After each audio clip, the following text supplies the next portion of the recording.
श्रीमद्रङ्गशटारिशम्यमिवराट् प्राप्तागमहन्तद्वयं दृष्ट्या वीररघुद्वहार्यसुगुरोः न्यस्तात्मरक्षाभरं श्रीशैवत्सविभूषणं गुरुवरं श्रीश्रीनिवासाभितं श्रीमालोलरमानिवासचरणन्यस्तैकचित्तं श्रये श्रीमान् वेङ्कटनाथार्य कवितार्किककेसरी वेदान्ताचार्यवर्यो मे सन्निधत्तां सदा हृदि श्रीविष्णुचित्तकुलनन्दनकल्पवल्लीं श्रीरङ्गराजहरिचन्दनयोगदृश्यां साक्षात् क्षमां करुणया कमलामिवाहन्यां गोदामनन्यशरणः शरणं प्रपद्ये வேயற்புகழ் வில்லிபுத்தூர் ஆடிப்பூரம் மேன்மேலும் மிக விளங்க விட்டு சித்தன் தூய திருமகளாய் வந்தரங்கனார்க்கு துழாய் மாலை முடிசூடி கொடுத்த மாதே நேயமுடன் திருப்பாவை பாட்டாரைந்தும் நீ உரைத்த தையொரு திங்கள் பாமாலை ஆய புகழ் 143 அன்புடனே அடியேனு கருள் செய் நீயே. புதியுகம் நேயர்களுக்கு இனிய காலை வணக்கம், இனிய பொங்கல் நல்வாழ்த்துக்கள். அற்புதமான மார்கழி மாதம் முடிஞ்சு திருப்பாவைன்ற வேதத்தினுடைய சாரமான பிரபந்தத்தில் 30 பாசுரங்களை 30 நாளும் நன்றாக அனுபவித்து கடைசி நாளான இன்னைக்கு ஆண்டாளுடைய திருக்கல்யாணம் அப்படின்னு சொல்லக்கூடிய மகோத்சவத்தை அனுபவிக்க போகிறோம். ஸ்ரீவில்லிபுத்தூர் அப்படின்ற ஊரில் பெரியாழ்வார் அப்படின்னு ஒரு பரம ஸ்ரீ வைஷ்ணவர், சுத்தமானவர், மனதிலையும் சுத்தர், அனுஷ்டானத்திலையும் சுத்தர், செயல்பாடுகளிலையும் சுத்தர், இப்படி எல்லா விதத்திலையும் சுத்தமாக இருக்கக்கூடிய பெரியாழ்வார் என்னக்கூடிய ஸ்ரீவிஷ்ணு சித்தர் அப்படின்றவர் அந்த கோயிலில் இருக்கக்கூடிய வடபத்திரசாயி அப்படின்ற பெருமாளுக்கு புஷ்பகைங்கரியம் பண்ணிட்டு வந்துட்டுருக்கார். அப்படி புஷ்பகைங்கரியம் பண்ணும் பொழுது ஒரு நாள் நந்தவனத்தை சரி பண்ணி கொண்டு இருக்கும் பொழுது துளசி மாடத்துக்கு கீழே ஒரு குழந்தைய பார்க்குறார். அழுதுன்ட்ருக்கு அந்த குழந்தை, ஒரு பெண் குழந்தை. அங்கே ஒரு அசரீரி வாக்கு கேட்குறது, இந்த குழந்தைய நீர் எடுத்து வளர்த்துன்னு வரோம் அப்படின்னு ஒரு அசரீரி வாக்கு கேட்குறது. அதை கேட்டுண்டு உடனே அந்த பெரியாழ்வார் என்பவர் அந்த குழந்தையை எடுத்து தான் குமாரத்தியாக வளர்த்துண்டு வரார். இந்த பெரியாழ்வார் யார் அப்படின்னா, அந்த மதுரையில் இருக்கக்கூடிய பாண்டிய ராஜா ஒரு நாள் யார் பரத்வம், எந்த தெய்வமானது மேம்பட்ட தெய்வம் அப்படின்னு ஒரு சதஸ் நடத்துகிறான்.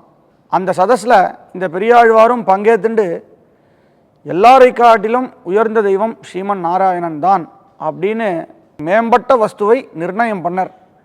அதை கேட்டுட்டு அந்த ராஜா ரொம்ப சந்தோஷப்பட்டு ஆழ்வாருக்கு நிறைய பொற்காசுகள், சகல பரிவாரங்களோட யானை மேலே ஆழ்வாரை உக்காத்தி வச்சுண்டு கொடை சாமரம் போன்ற எல்லா விதமான உபச்சாரங்களோடு அந்த மதுரை நகரத்தை பூர்த்தியாக வீதி வலம் கூட்டிகிட்டு வந்தாராம்.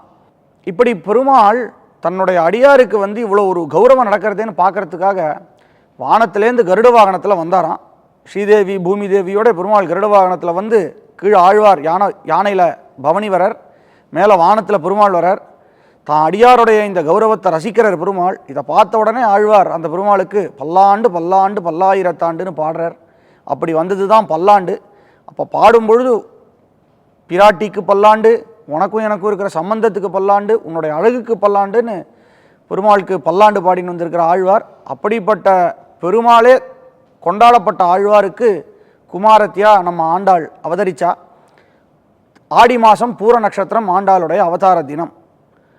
அப்படி பெரியாழ்வார் அந்த நந்தவனத்திலேருந்து இந்த குழந்தையை எடுத்து வளர்த்துட்டு வந்துட்டு இருக்கும் பொழுது சின்ன வயசுலேருந்தே இந்த குழந்தைக்கு கிருஷ்ணனுடைய கதைகளையும் பாகவதம் புராணத்தையுமே சொல்லி சொல்லி வளர்த்துன்னு வந்துட்டுருக்கார். பாகவதம் மட்டும் இல்லை, ராமாயணம் போன்ற பெருமாளுடைய காவியங்கள் கதைகள் இதையே கேட்டு அந்த ஆண்டாள் வளர்ந்துட்டு வரா.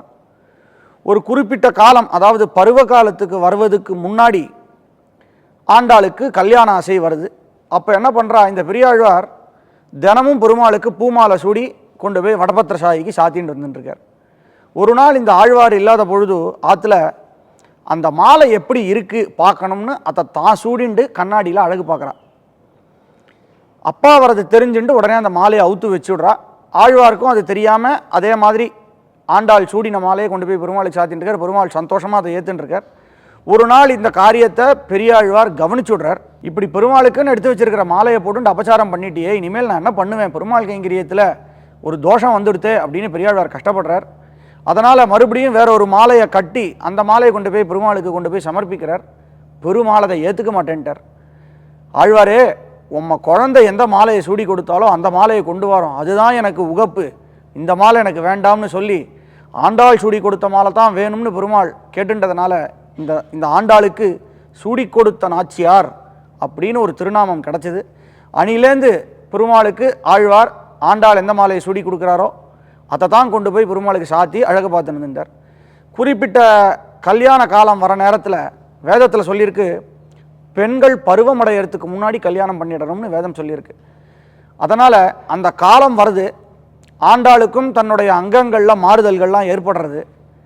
அவன் நினைக்கிறா 30 நாள் நாம் இந்த நோன்பு நோத்தோம் பெருமாள் கிட்ட, ஆனால் பெருமாள் இன்னும் சேவை கொடுக்கல. இந்த பெருமாளை நாம் சீக்கிரம் அடையணும். காரணம் என்ன, இந்த பருவ காலம் சீக்கிரம் வரா மாதிரி தெரியறது. அந்த காலம் வரத்துக்குள்ளே நம்ம பெருமாளை கல்யாணம் பண்ணிக்கணுமே அப்படின்றதுக்காக மறுபடியும் ஒரு நோன்பு நோக்கிறா. தையொரு திங்களும் தரவிளக்கி தன்மண்டலமிட்டு மாசி முன்னாள் ஐயனுன் மணல் கொண்டு தெருவணிந்து அழகினுக்கு அலங்கரி தனங்க தேவா அப்படின்னு காமதேவன் சொல்லக்கூடிய மன்மதனை நோக்கி ஒரு நோன்பு நோக்கிறா. அது தை மாதத்தில் ஆரம்பித்து பங்குனி மாதம் வரைக்கும் பண்ணுறேன்னு அவளே சொல்கிறா. நாமமாயிர மேத்தனின் நாராயணா நரனே உன்னை மாமிதன் மகனாக பெத்தால் எமக்கு வாதை தவிருமே காமன் போதரு காலமென்று பங்குனி நாள் கடைபாரித்தோம் தீமை செய்யும் சிறீதராயங்கள் சிற்றில் வந்து சிதையேலே அப்படின்னு காமன் போத்தரு காலமென்று பங்குனி நாள் கடைபாரித்தோம். என்ன பண்ணா, நல்ல வெண்மணல் அதை கொண்டு ஆற்றுல வாசலில் முழுகி கோலம் போட்டு காமதேவனுக்காக இவ ஒரு விரதம் இருக்கா. ஏன் சுவாமி, பரமசுத்தரான பெரியாழ்வாருடைய குமாரத்தி போய் பெருமாளை விட்டுட்டு காமதேவன்கிட்ட போய் விரதம் இருப்பாளா அப்படின்னா, காமதேவன் சொல்லக்கூடியவர் இந்த இடத்துல சாக்ஷாத் மன்மதான்னு சொல்லக்கூடிய கண்ணன்.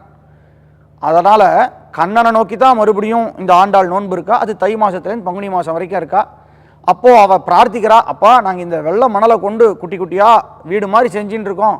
கிருஷ்ணனே கிருஷ்ணாவதாரத்தில் நீ பண்ண சேஷ்டிதங்கள் மாதிரி இந்த சித்தெல்லாம் வந்து பெருமாள் வந்து சிதைச்சு விளையாடுறார். அதாவது அவள் கட்டின மண் கோபுரத்தெல்லாம் பெருமாள் வந்து கலைச்சி விளையாடுறார் அப்படின்றதெல்லாம் ஆண்டாள் இந்த நோன்பும் போது அனுபவிக்கிறார். அப்படியே அனுபவிச்சுட்டு வரும்பொழுது உடனேவே நம்ம ஊரில் தான் தெரியுமே, எப்பயும் ஒரு வயசுக்கு வந்த குழந்தை, கல்யாணத்துக்கு ஒரு குழந்தை இருக்கா அப்படின்னா இந்த பையனை இந்த குழந்தைக்கு பார்க்கலாமா, அந்த பையனை பார்க்கலாமான்னு சுத்தத்தாரெலாம் வந்து வம்படிக்க ஆரம்பிச்சிட்டலாம்.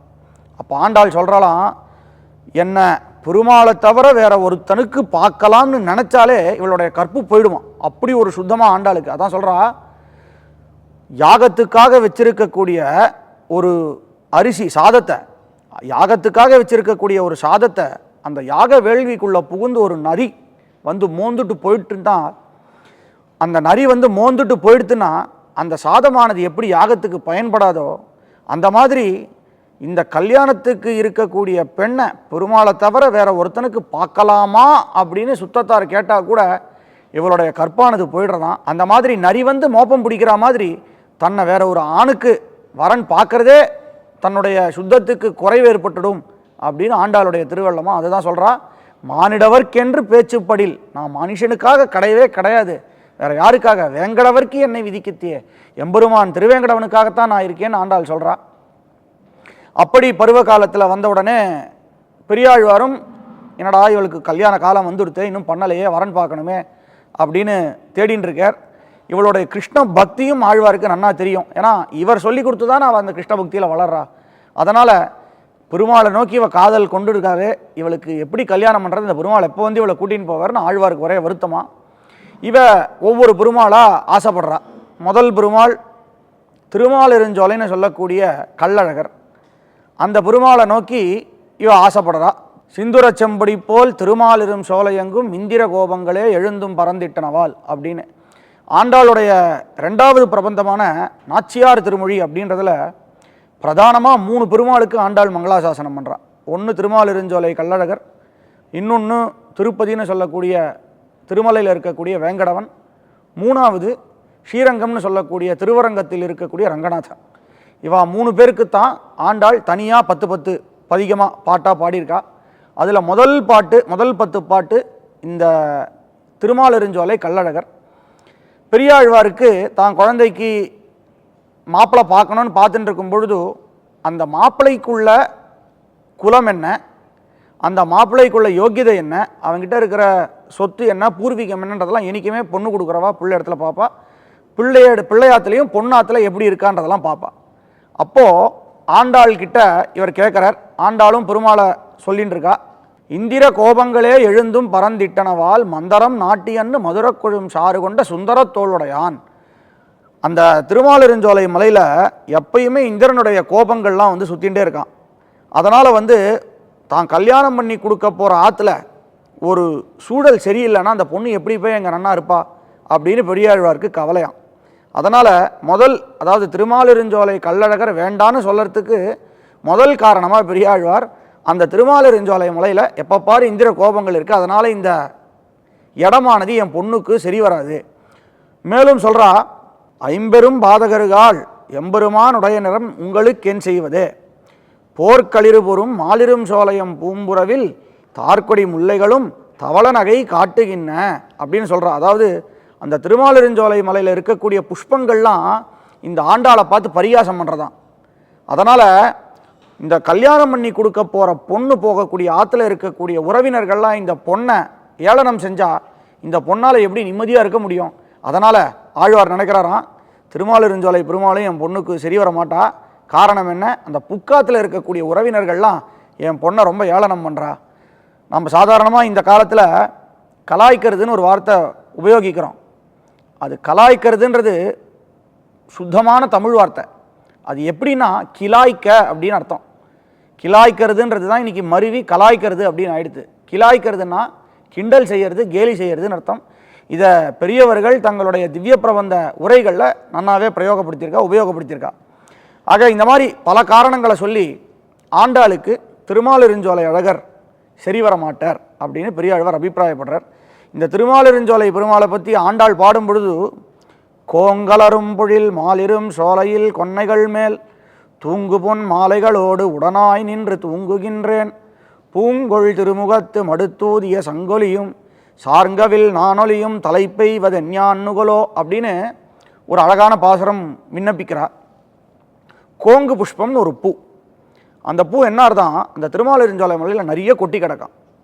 அந்த பூ சிவபெருமானுக்காக ஏற்பட்ட பூ. அந்த ஊரில் கள்ளழகர்ன்ற பெருமாள் இருக்கிறதுனால அந்த பெருமாளுக்கு அந்த பூவை உபயோகப்படுத்த முடியல. அதனால் என்ன ஆகுது? அந்த பூவானது மரத்துலேருந்து கீழே விழுந்து அப்படியே காஞ்சி போய் வீணாக போயிடுறதான். அந்த மாதிரி எம்பெருமானே, அந்த புஷ்பம் மாதிரி நான் உனக்காக காத்துன்ருக்கேன், என்னை நீ வந்து எடுத்துகிட்டு போக மாட்டேன்ற. அந்த பூ எப்படி காஞ்சி வாடி போகிறதோ அந்த மாதிரி நான் வாடி போயின்னு இருக்கேன் அப்படின்னு ஆண்டாள் நினச்சிட்டு சொல்கிறா. பூங்கொள் திருமுகத்து மடுத்தூதிய சங்கொலியும் சார்ங்கவில் நானொலியும் தலை பெய்வதுன்னா இந்த ரெண்டு விஷயம் சொல்கிறா இங்கே ஆண்டாள். பூங்கொள் திருமுகத்து மடுத்தூதிய சங்கொலி, ரெண்டாவது சார்ங்கவில் நானொலி. பெருமாள் சீதை பிராட்டிக்காக லங்கைக்கு போகும் பொழுது அந்த கடலை தாண்டி லங்கைக்குள்ளே போயிட்டார். ராவண யுத்தம் ஆரம்பிக்க போகிறது. அப்போது தான் வில்லுடைய நாணை எடுத்து ஒரு சப்தம் பண்ணுறார். அந்த நூலை எடுத்து அந்த சப்தத்தை கேட்ட உடனே பிராட்டிக்கு சந்தோஷமாச்சான். அடடா, ராமன் வந்தா எடுத்து இனிமேல் நம்மளை கூட்டிகிட்டு போயிடுவார் அப்படின்னு சீதா பிராட்டிக்கு அசோகவனத்தில் அந்த சத்தம் கேட்டு சந்தோஷப்பட்டாலாம். அதனால் சாருங்கவில் நானொலி. இதே கிருஷ்ணன் ருக்மிணியை கல்யாணம் பண்ணிக்கும் பொழுது அந்த ஊருக்குள்ளே பிரவேசம் பண்ணுறதுக்கு முன்னாடி தன்னுடைய சங்கை எடுத்து ஊதறானான். பூங்கொள் திருமுகத்து மடுத்தூதிய சங்கொலி. ஆக ஆண்டாள் இங்கே கேட்கும் பொழுது ருக்மிணி பிராட்டிக்காக சங்குநாதம் ஊதின, சீதா பிராட்டிக்காக நான் எடுத்த, அந்த மாதிரி ரெண்டுத்தையும் எனக்கு கொடுக்கணும் அப்படின்னு இந்த பெருமாள்கிட்ட பிரார்த்திக்கிறா. ஆனால் ஆழ்வாருக்கு அது உடன்பாடு இல்லை. இங்கே கேட்கலாம், ஆண்டாள் தான் காதலிக்கிறாளே இந்த பெருமாளை, அப்பாவுக்கு தெரியாமல் கல்யாணம் பண்ணிண்டா என்ன இந்த காலம் மாதிரி அப்படின்னு கேட்கலாம். ஆனால் பெரியவாத்தில் வளர்கிற குழந்தைகள், சுத்தமான ஸ்ரீவைஷ்ணவரான பெரியாழ்வார்கிட்ட வளர்கிற குழந்தை அப்பாவுடைய எண்ணத்துக்கு மாறாக ஒரு காரியம் பண்ண மாட்டா. ஏன்னா இவ கிருஷ்ணனுடைய பக்தியில் வளர்ந்த பெண். அதனால் இந்த காலம் மாதிரி அப்பா அம்மாவுக்கு தெரியாமல் கல்யாணம் பண்ணிக்க மாட்டேன். ஏன்னா மேலேயே அவளை பாசுரத்தில் சொல்ல போகிறான். முதல்ல இந்த திருமாலிருஞ்சோலை அழகர் பாசுரத்தில் இப்படி சொல்லிட்டா. அதனால் இந்த பெருமாள் வேண்டான்னு ஆழ்வார் முடிவு பண்ணிட்டார். ரெண்டாவது பெருமாள் இவ காதலிக்கிற பெருமாள் திருவேங்கடவன். காரணம் என்னென்னா, நாம் திருப்பாவை தனியனில் சொல்லும் பொழுது வேங்கடவர்க்கு என்னை விதி என்ற இம்மாற்றம் நாம் கடவா வண்ணமே நல்குன்னு ஆண்டாளுடைய திருவுள்ளத்தை ஆச்சாரியர்கள் சொல்லும் பொழுது ஆண்டாள் திருவேங்கடவனைத்தான் ஆசைப்படுறா. அதுக்காகவே 10 பாட்டு அற்புதமாக இருக்கும். அந்த மேகத்தை தூது விடுறா. மேகத்தை பார்த்த உடனே நீ போய் என்னோட ஸ்திதியை சொல்லி பெருமாள் என்னை வந்து கல்யாணம் பண்ணிக்க சொல்லு அப்படின்னு திருவேங்கடவனுக்கு தூது விடுறாளாம் ஆண்டாள் மேகத்தை. அப்போது அந்த பெருமாளுக்கும் ஒரு சில தோஷத்தை சொல்கிற மாதிரி பாசுரங்கள். அதாவது நாம் திருப்பாவை அனுபவிக்கும் பொழுது பெருமாள்களுக்குள்ள பேதம் பார்க்கக்கூடாதுன்னு ஒரு விஷயம் சொன்னோம். அப்படின்னா சுவாமி இன்னைக்கு நீரே திருமாலிருஞ்சோலை அழகருக்கு ஒரு தோஷம் சொல்கிறீர், திருமலையில் இருக்கக்கூடிய ஸ்ரீனிவாசனுக்கு ஒரு தோஷம் சொல்கிறீர், இதெல்லாம் தப்பாச்சு அப்படின்னா இந்த ஆண்டாள் கல்யாணம் அப்படின்னு நாம் பார்க்க போகிறது மொத்தமே ஒரு அனுபவமான ஒரு கதை. இந்த கதையை அனுபவ ரீதியாக பார்க்கணும், ரசத்துக்காக பார்க்கணும், சந்தோஷத்துக்காக பார்க்கணுமே தவிர இதில் வேதாந்த கருத்தை எங்கே எடுத்துக்கணுமோ அங்கே எடுத்துக்கணும், சில இடத்துல எடுத்துக்கக்கூடாது. ஏன்னா இது வந்து ஒருத்தருக்கு ஒருத்தர் ஒப்புமை பண்ணக்கூடாதுன்னாலும் ஒரு அப்பா பெண் கல்யாணம்னு வரச்சே அந்த ஒரு ரசனைக்காக இந்த கதையெல்லாம் பெரியவர்கள் சொல்கிறது உண்டு. ஆக ஆண்டாள் தான் முதல் ஆசைப்பட்ட திருமாலிருஞ்சோலை அழகருக்கு பெரியாழ்வார் ஒரு சில தோஷங்களை சொல்லி வேண்டான்னு சொல்லிட்டார். அடுத்தது திருவேங்கடமுடையானுக்கிட்ட ஆண்டாள் காதல் கொள்கிறா. விண்ணீல மேலாப்புன்னு அந்த தசகம் அப்போ சொல்கிறா, பெண் நீர்மை ஈடழிக்கும் இது தமக்கு ஓர் பெருமையை. ஏன்பா திருவேங்கடமுடையானே, நான் இப்படி கதறேன் உன்னை பார்த்து, நீ தான் எனக்கு வேணும்னு சொல்லி கேட்டுருக்கேன், ஆனால் நீ எல்லாருக்கும் காப்பாற்றுறேன்னு சொன்னியே, ஆனால் இந்த மாதிரி ஒரு பெண் கஷ்டப்படுறாளே, பெண் நீர்மை ஈடழிக்கும், இந்த பெண்ணுடைய நீர்மை அந்த எண்ணத்தை ஈடழிக்கக்கூடிய நீ, உனக்கு இது பெருமையா அப்படின்னு சொல்கிறாளாம். பெரியாழ்வாருக்குன்னு ஒரு விஷயம், திருவேங்கடம்ன்றது ஒரு மலை காடு, அதாவது வானத்தில் மேகங்கள் ரொம்ப சமீபத்தில் அந்த மலையில் இருக்கும், குளிரும் ஜாஸ்தி இருக்கும், வெயிலும் ஜாஸ்தி இருக்கும், மழையும் ஜாஸ்தி இருக்கும். தான் பொண்ணு அந்த மாதிரி ஒரு திருமலையில் கொண்டு போய் கட்டி கொடுத்துட்டா அந்த பொண்ணு பிறந்தாதுக்கு வருது ரொம்ப கஷ்டப்படுமா. ஏன்னா மலையிலேருந்து இறங்கி வருதே ரொம்ப சிரமமான வேலை, ஒரே காட்டு விலங்கெல்லாம் இருக்கான். அதனால் சின்ன குழந்தை அங்கே போய் அந்த காட்டில் போய் எப்படி அந்த பெருமாளோட கொடுத்தனம் நடத்தும், அதனால் அந்த பெருமாளும் வேண்டாம் அப்படின்னு ஆழ்வார் சொல்லிட்டாராம். அதனால் திருவேங்கடமுடையானையும் வேண்டான் அப்படின்னு முடிவு பண்ணிட்டார். இதுக்கப்புறம் ஆண்டாள் ஸ்ரீரங்கத்தில் இருக்கக்கூடிய ரங்கநாதரை பற்றி பேச போகிறார். இந்த நாச்சியார் திருமொழி அப்படின்ற பிரபந்தத்தோடைய அமைப்பை பார்த்தோன்னா முதல் 3-4 தசகத்தில் வந்து காமதேவனுக்காக எடுத்த நோன்பை பற்றி சொல்கிறா, அப்புறம் தன்னுடைய கனாவை பற்றி சொல்கிறா, அதுக்கப்புறம் இந்த ஒவ்வொரு திவ்யதேஸ்ரீ மங்களாசாசனம் பண்ணிட்டு வரா. அப்போது இந்த திருவேங்கடமுடையான மங்களாசாசனம் பண்ணிவிட்டு திருவரங்கத்தை பண்ணுறதுக்கு முன்னாடி நடுவில் ஒரு பாசுரத்தில் மழையே மழையே மண்புறம் பூசி உள்ளாய் நிற்ப மெழுகூத்தினார் போல் ஊத்துனல் வேங்கடத்துள் நின்று அழகப்பிரானார் தம்மை என் நெஞ்சத்து அகப்பட தழுவி நின்று என்னை தளர்த்தி கொண்டு ஊத்தவும் வல்லையே அப்படின்னு ஆண்டாள் ஒரு பாசுரம் கேட்குறா. மழையை பார்த்து கேட்குறா, மழையே மழையே மண்புறம் பூசி உள்ளாய் மழையே மழையே மண்புறம் பூசி உள்ளாய் நிற்ப மெழுகூத்தினார் போல் நல் வேங்கடத்துள் நின்று அழகப்பிரானார். அம்மா மழையே, இந்த மாதிரி நீ வந்து திருவேங்கடத்தில் இருக்கக்கூடிய அழகப்பிரானாருக்கு என்னை கொண்டு போய் கொடுக்கலையே அப்படின்னு மழையை நோக்கியும் கேட்குறா. இந்த இடத்துல 2 பதங்கள் பார்க்கணும். வேங்கடத்துள் நின்று அழகப்பிரானார்னு 2 பதங்கள் ஆண்டாள் அற்புதமாக உபயோகப்படுத்தியிருக்கா. வேங்கடத்துள் நின்றுன்றது ஸ்ரீனிவாசன், அழகப்பிரானார்ன்றது திருமாலிருஞ்சோலை அழகருக்கும் அன்வயப்படுத்தலாம்ன்றது ஒரு அபிப்பிராயம். ஏன்னா அவருக்கு கள்ளழகரனே பேர். இந்த 2 பேரை பற்றி தான் ஆண்டாள் தன்னுடைய நாச்சியார் திருமொழியிலையும் பாடுறா. ஆகவே இவா 2 பேரையும் சொல்லி இவா 2 பேரும் தன்னை காப்பாற்றலை. அதுக்கப்புறம் என்ன பண்ணுறது, இது வரைக்கும் தான் முயற்சி பண்ணி பார்த்தா, அதாவது திருமாலிருஞ்சோலை அழகர்கிட்ட தான் காதலை சொல்லி பார்த்தா அவர் வந்து காப்பாற்றலை, திருவேங்கடமுடையான்கிட்ட சொல்லி பார்த்தா அவரும் வந்து காப்பாற்றலை. இப்படியே தள்ளிட்டு போயிடுச்சுன்னா கல்யாணம் எப்போ நடக்கும் அப்படின்றதுனால ஒரு காலத்துக்கு மேலே இதுக்கு மேலே நாம் மறைச்சி வைக்க வேண்டாம், அப்பா கிட்ட சொல்லிடுவோம் அப்படின்றதுனால நல்ல என் தோழி நாகனை மிசை நம்பரர் செல்வர் பெரியர் செருமான் இடவர் நாம் செய்வதன் வில்லி புதுவை விட்டு சித்தர் தங்கள் தேவரை வல்ல பரிசு வருவிப்பரேல் அது காண்டுமே.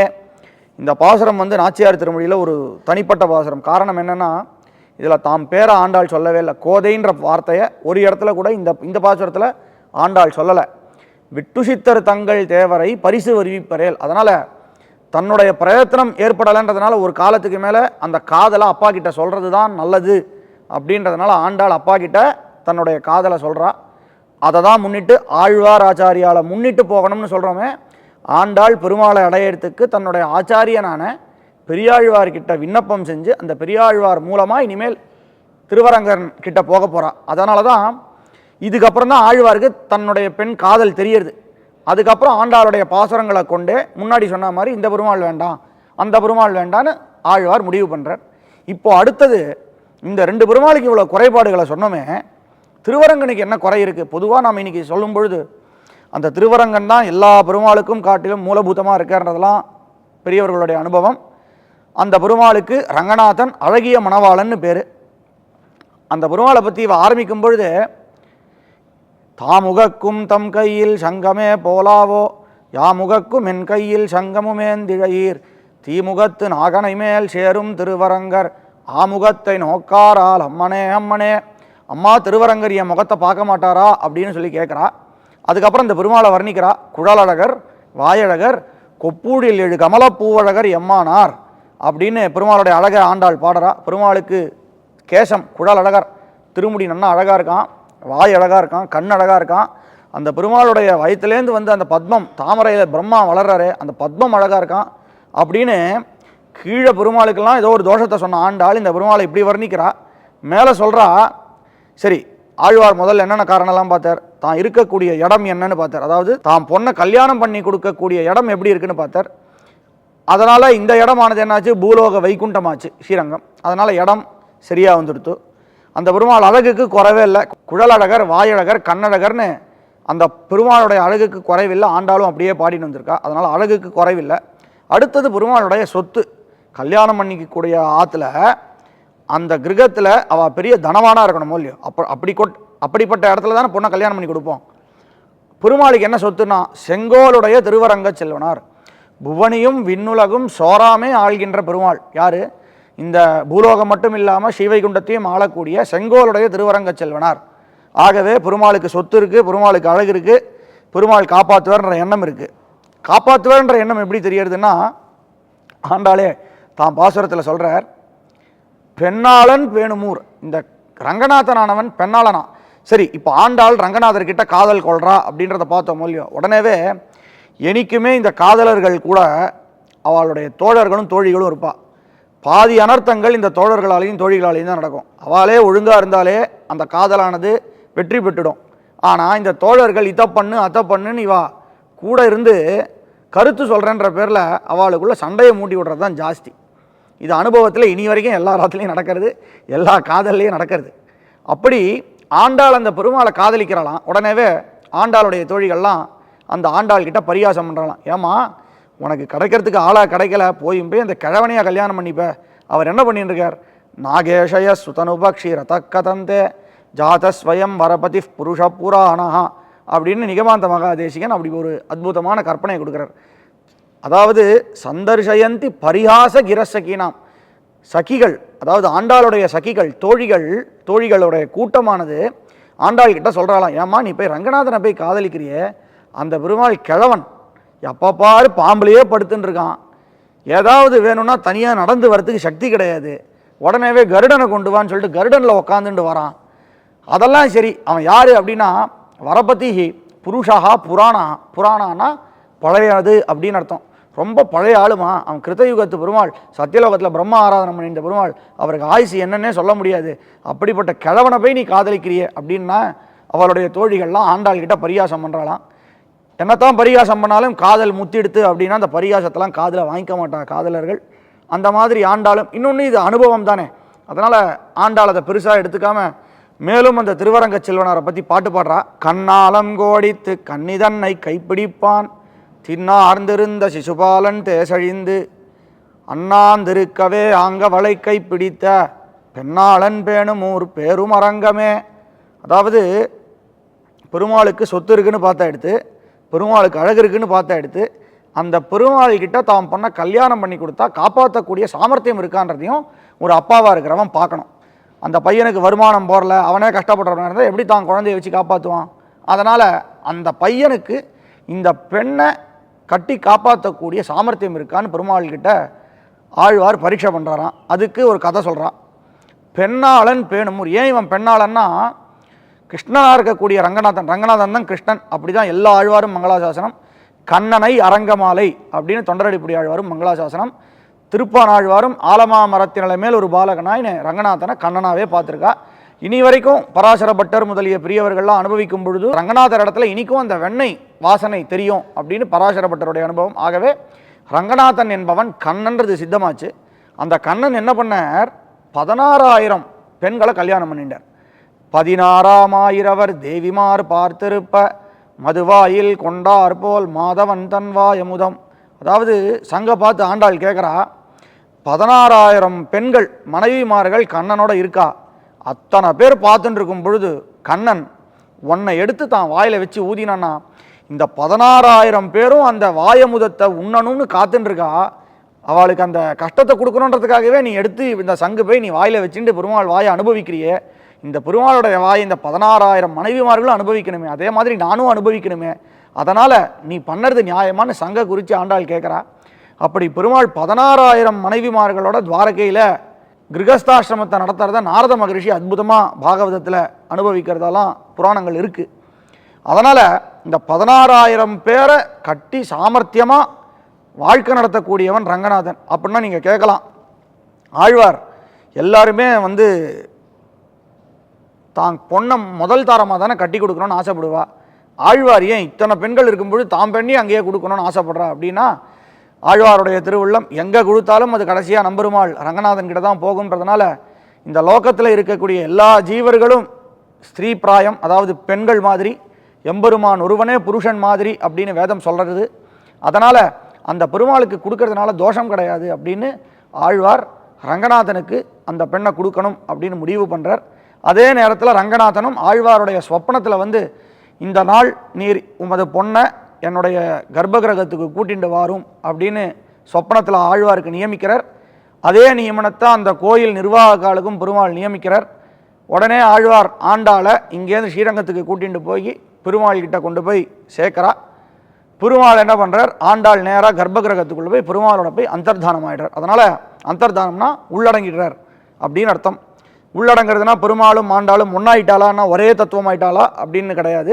பெருமாளும் தாயாரும் 2 பேர் தனித்தனி தான், ஆனால் தத்துவம்னு வரைச்சே 2 பேரும் சமம். அதை தான் நம்ம திருப்பாவை பூர்த்தியாக அனுபவிச்சுருந்தோம். ஆழ்வார் உடனேவே கஷ்டப்படுறார். ஒரு மகள் தன்னையுடையேன் உலகம் நிறைந்த புகழால் திருமகள் போல வளர்த்தேன் செங்கன்மால் தான் கொண்டு போனான். ஒரே ஒரு குழந்தை இருந்தது எனக்கு, அதையும் தாயார் மாதிரி வளர்த்தேன், அதையும் பெருமாள் கூட்டிகிட்டு போயிட்டானேன்னு ஆழ்வார் மனசு கஷ்டப்படுறாராம். பெருமாளுக்கு என்றைக்குமே தான் பாகவதர்கள் கஷ்டப்பட்டா மனசு பொறுக்காதுன்னு சொல்லி ஆழ்வாருக்கு உடனே ஒரு கடுதாசி எழுதுறாராம். இதெல்லாம் கதை. ஆழ்வார் பொண்ணை அங்கே கொடுத்துட்டு ஸ்ரீவில்லிபுத்தூருக்கு வந்துடுறார். ஆழ்வாருக்கு பெருமாள் கடுதாசி எழுதுறார். ஆழ்வாரே நீர் கஷ்டப்பட வேண்டாம், லோகத்துக்காக உங்கள் பொண்ணை நான் கல்யாணம் பண்ணிக்கிறேன் அப்படின்னு சொல்லி கடுதாசி எழுதுறாராம். உடனேவே ஆழ்வாரும் ஸ்ரீவில்லிபுத்தூர் பூரா நன்னா தோரணம் மாவலை எல்லாம் கட்டி மாலை தாளம் மேளம்லாம் ஏற்பாடு பண்ணி பிரம்மாண்டமான ஒரு கல்யாண அரங்கு ஏற்பாடு பண்ணுறார். பெருமாள் வரார். எப்படி வரார், வாரணமாயிரம் சூழவலம் செய்து 1000 யானைக்கு நடுவில் பெருமாள் அழகாக நடந்து வரார். இல்லை அந்த யானை மேலேயே ஏறி வரார். பெருமாள் வர அழகை பார்த்த உடனே பூரண பொற்குடம் வைத்து புறமெங்கும் தோரணம் நாட்ட. இன்றைக்குமே ஒரு பெரியவா வரான்னா முதல்ல அவளுக்கு பூரண கும்பம் கொடுக்கணும். அதே மாதிரி பெருமாள் சர்வேஸ்வரன் வரான், ஆழ்வார் பூரண கும்பம் கொடுக்குறார். வந்த உடனே கல்யாணத்துக்கு வேண்டிய அமைப்பெல்லாம் சரியாக இருக்கான்னு பெருமாள் பரீட்சை பண்ணுறார். பெருமாளுடைய உறவினர்களாக 33 கோடி தேவர்களும் வரலாம். இந்திரன் உள்ளிட்ட தேவர் குழாமெல்லாம் வந்திருந்தென்னை மகட்பேசி மந்திரித்து. இந்திரன் முதலான 33 கோடி தேவர்களும் பெருமாள் சார்பில் உக்காந்துருக்கா, நிச்சயதார்த்தமாக போகிறது. அப்போது கூறப்புடவை அடுத்தது கொடுக்கணும். கூறப்புடவை கொடுக்கறதுக்கு நாத்தனார் வரணும். யார் நாத்தனார், துர்கை பார்வதி அந்தரி சூட்ட. வேதத்தில் சொல்லும் பொழுது இந்த கூறப்புடவையை கொடுக்கும் பொழுது அந்த பெண்ணுக்கு ஒரு மந்திரம், வேத மந்திரம் சொல்லி கொடுப்பா. அதாவது இந்த புடவையை வாங்கிக்கோமா, நீ எந்த ஆற்றுல போய் சேர்றியோ அந்த ஆற்றுல உன் பேச்சு பிரகாரம் எல்லாரும் நடந்துக்கட்டும், உன் மாமியார் உனக்கு கட்டுப்பட்டு இருக்கட்டும், உன் மாமியார் பேச்சுக்கு நீ கட்டுப்பட்டாலும் பிற்காலத்தில் உனக்கு நீ சொல்கிறதெல்லாம் அந்த ஆற்றுல செயலாகட்டும் அப்படின்னு அனுகூலமாக இருக்கட்டும். மச்சினர்கள் நாத்தனார்கள் எல்லாரும் உனக்கு அனுகூலமாக இருக்கட்டும். உன் கணவன் எப்பையும் உன் பேச்சை கேட்டுட்டே இருக்கட்டும் அப்படின்லாம் சொல்லி அந்த வேத மந்திரம் சொல்லி கொடுக்கறது. ஆகவே அந்த வேத மந்திரமே இப்படி சொல்லி கொடுக்கும்போது ஒரு பெண் புக்காத்துக்கு வந்த உடனே அவளுடைய ஆதிக்கம் இருக்கிறதுல என்ன ஆச்சரியம் இருக்குது. மந்திரம் அப்படி சொல்லறது, அதனால் அவள் பேச்சு தான் அந்த ஆற்றுல எடுபடுறது. அப்படி கல்யாணம் நடக்கிறது. அந்தரி சூட்ட மந்திர கொடி எழுத்தின் கூறப்புடவைய துர்கை கொடுக்குறா. உடனேவே எல்லாம் சித்தமாக இருந்தாலும் வைதிகால் இல்லாமல் கல்யாணம் நடக்காது. அதனால் வேத விற்பனர்கள்லாம் வரலாம். பார்ப்பன சிட்டர்கள் பல்லார் எடுத்தேத்தி அத்தனை வைதிக கோஷ்டிக்கு முன்னாடி பெருமாளை கூட்டிகிட்டு வரலாம். பெருமாள் எப்படி வரார், சுத்தமாக வரார். ஆண்டாள் பூப்புனை கண்ணி, பூப்புனைனா நல்லா பூ அலங்காரம்லாம் பண்ணிட்டு நெத்தி சுட்டி தோடு ஜிமிக்கி ஆரங்கரம் ஒட்டியானம் வங்கி எல்லாம் சாத்திட்டு பெருமாள் என்னெல்லாம் கொடுத்தார, சூடகமே தோல்வளையே தோடே செவிப்பூவே பாடகமேன்னு பெருமாள் கொடுத்த சகல ஆபரணங்களையும் சர்வாபரண பூஷிதையா பரம அலங்காரங்களோட அதாவது பிரம்மா அலங்காரம்னு சொல்லக்கூடிய பெருமாளுக்கு சமமான, ஏன்னா கல்யாண புருஷன் பெருமாள், கல்யாண பெண் தாயார் அப்படின்னா அந்த சேர்த்தி எப்படி இருக்கும்னு கொஞ்சம் அனுபவித்து பார்க்கணும். அப்படி சகல ஆபரணங்களோட அலங்காரத்தோட ஆண்டாலும் வரா. இவர் புனிதன் அப்படின்னரா. சுவாமி கிருஷ்ணன், கிருஷ்ணன்னாலே குளிக்கிறதுக்கே அழுத பையன், தானத்தனயம் இல்லாதன்னு சொல்ல, பூனி தொழுவினில் புக்கு புழுதி அலைந்த பொன்மேனி, வெண்ணையை சாப்பிட்டுட்டு வெண்ணையை தொடச்சின்ற உடம்பு, அந்த உடம்போட மண்ணில் புரண்டு விளையாடிட்டு உடம்பு பூரா ஒரே மண் அழுக்கோட வந்திருக்கக்கூடிய குழந்தை, அம்மா நப்பின்னை பார்த்துட்டு இருக்கா, அதுக்காக நீ குளின்னு யசோதை பிராட்டி அனுபவிச்சான்றதெல்லாம் நாம் 30 பாட்டில் அனுபவித்தோம். அப்படிப்பட்ட கிருஷ்ணன் இன்னைக்கு நம்மளை அதே மாதிரி சொல்லிட்டு போகிறாளோன்றதுக்காக சுத்தமாக வந்தானா. கை காலெலாம் அலமிட்டு வைதிக வேஷம் போட்டுட்டு நன்னா தலைக்கு தீர்த்தம் மாட்டிட்டு சொட்ட அந்த தீர்த்தம் முகத்துலலாம் வழியறதான். பெருமாள் இப்படி கையை வச்சுட்டு இப்படி பார்த்துன்னு இப்படி கை கூப்பின்னு ஒவ்வொருத்தரையாக பார்த்து, ஏன்னா யாராவது இவரை பார்த்து அன்றைக்கி வெண்ணை திருடின பையனே, பெண்களோட விளையாடின பையனேன்னு சொல்லிட்டு போகிறான்னு பெருமாளுக்கு ஒரே வெக்கமாக. அந்த மாதிரி, ஏன்னா இது ஆழ்வாருடைய ஊர், பொன்னாத்துக்கு வந்திருக்கார் பெருமாள். ஆகவே பொன்னாத்தில் எப்படி மாப்பிள்ளையை பார்க்கணும் அப்படின்றது ஒரு கௌரவம் இருக்கும் இல்லையோ, அந்த கௌரவத்துக்காக தன்னுடைய சின்ன வயது சேஷ்டிதங்கள்லாம் லோக பிரசித்தம். கிருஷ்ணனை தெரியாதவா யார், கிருஷ்ணன் பண்ண லீலைகள் தெரியாதவா யார். அதனால் பெருமாள் புனிதனாக வந்தாராம். இவா ஆண்டாள் பூப்புனை கன்னியாக வந்தாலாம். அப்படிப்பட்ட பெருமாளும் பிராட்டியும் ஒருத்தருக்கு ஒருத்தர் வரும்பொழுது காப்பு நான் கட்டன்னு சொல்ல ரக்ஷாபந்தரம் முகூர்த்தம், அதாவது கல்யாணத்துக்கு முன்னாடி ஆணுக்கு வலது கையிலையும் பெண்ணுக்கு இடது கையிலையும் ரக்ஷாபந்தரம்னு ஒரு சடங்கு நடக்கும். அதுக்கும் ஒரு மந்திரம் உண்டு. இது நடக்கிறது. அதுக்கப்புறம் கல்யாணம் நடக்கணும். அந்த கல்யாணம் எப்படி நடக்கிறதுனா, மத்தளம் கொட்ட வரிசங்கம் நின்றூத முத்துடை தாமம் நிறைதாழ்ந்த பந்தற்கு மைத்துனன் நம்பி மதுசூதன் வந்தென்னை கைத்தலம் பத்த கணா கண்டேன் தோழினான் ஆண்டாள் முடிக்கிறா. அதாவது மத்தளம் கொட்டை நல்ல கெட்டி மேலே மடிக்கிறது, வரி சங்கம் நின்றூத பெருமாள் கிட்டேந்து வாங்கின்ற போல்வன சங்கங்கள் நன்னா சங்கநாதம் முழங்கிறது. மத்தளம் கொட்ட வரி சங்கம் நின்றூத முத்துடை தாமம் நிறைதாழ்ந்த பந்தல், கோல விளக்கே கொடியே விதானமேன்னு கேட்ட அந்த பந்தல் ஆண்டாள் கிட்ட, அதுக்கு கீழே பெருமாளும் தாயாரும் உட்காந்துருக்கா. அப்போ பெரியாழ்வார் இயம் கோதா மமசுதா சகதர்ம சரீதவா பிரதீட்சேனாம் பத்ரந்தே பாணிங்கிருஷ்வ பாணினஹான்னு பெருமாள் கையில் தன்னுடைய பெண் ஆகிய கோதைன்னு சொல்லக்கூடிய ஆண்டாளுடைய கையை எடுத்து கொடுக்குறார். பெருமாளை புடின்னு சொல்கிறார். பாணி கிரகணம் அப்படின்றது இந்த கல்யாணத்தினுடைய கட்டம். வேதத்தில் சொல்லும் பொழுது இந்த பாணி கிரகணம் அப்படின்றத ரொம்ப விசேஷமாக சொல்கிறான். இந்த பாணி கிரகணத்துக்கு அப்புறம் நடக்கக்கூடிய சடங்கு எல்லாமே அந்த பச்சை பூசுறது, அந்த நலங்கு இந்த பிடி சுத்துறது இதெல்லாம் நடக்கும்.